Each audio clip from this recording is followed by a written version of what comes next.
Dictation शुरू होगी 5 second बाद।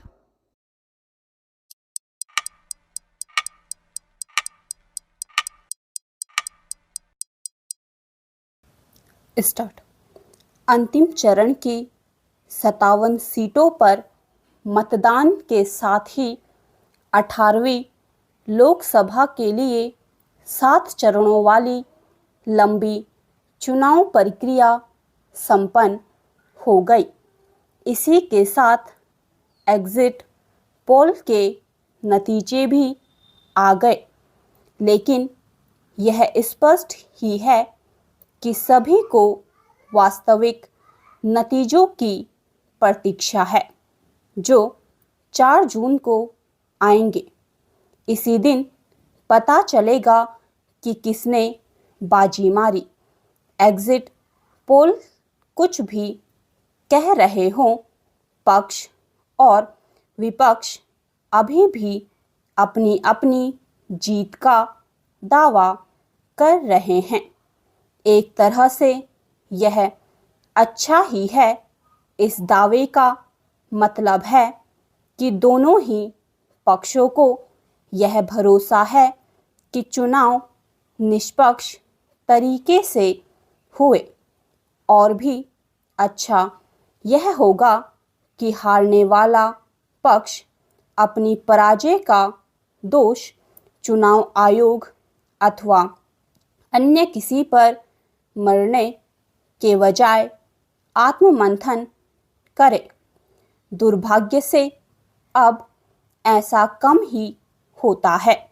हारने वाले राजनीतिक दल कभी ईवीएम पर ठिकरा फोड़ने लगते हैं, कभी मीडिया को कोसने लगते हैं और कभी कभी तो जनता को ही नासमझ बताने लगते हैं। इससे राजनीतिक दलों की अपरिपक्वता का ही परिचय मिलता है। हमारे देश के राजनीतिक दलों को अभी काफ़ी कुछ सीखने की आवश्यकता है। इस आवश्यकता की पूर्ति इसलिए की जानी चाहिए क्योंकि करीब 2 माह के लंबे चुनाव प्रचार के दौरान अनेक दलों ने नकारात्मकता का परिचय दिया और ऐसे विषयों को चुनावी मुद्दा बनाने की कोशिश की जो जनहित के विषय ही नहीं थे। चुनाव में जब जनहित के मुद्दों को प्राथमिकता नहीं मिलती, तब उससे जनता के साथ साथ दलों को भी नुकसान उठाना पड़ता है। इस बार के आम चुनाव में राजनीतिक दलों ने अपने अपने घोषणा पत्रों के बजाय दूसरे दलों के घोषणा पत्रों का उल्लेख अधिक किया और वह भी आधे अधूरे ढंग से। इस बार अपेक्षा से कम मतदान भी चर्चा का विषय रहा। यह चर्चा का विषय बनना भी चाहिए, लेकिन इसके लिए एक हद तक राजनीतिक दल भी जिम्मेदार हैं। वे जनता को बड़ी संख्या में मतदान केंद्रों तक जाने के लिए प्रेरित नहीं कर सके। अपेक्षा से कम मतदान पर चुनाव आयोग को भी गंभीरता से विचार विमर्श करना चाहिए। इसके अतिरिक्त उसे इस पर तो अनिवार्य रूप से विचार करना चाहिए कि मई जून की भीषण गर्मी के चुनाव से कैसे बचा जाए।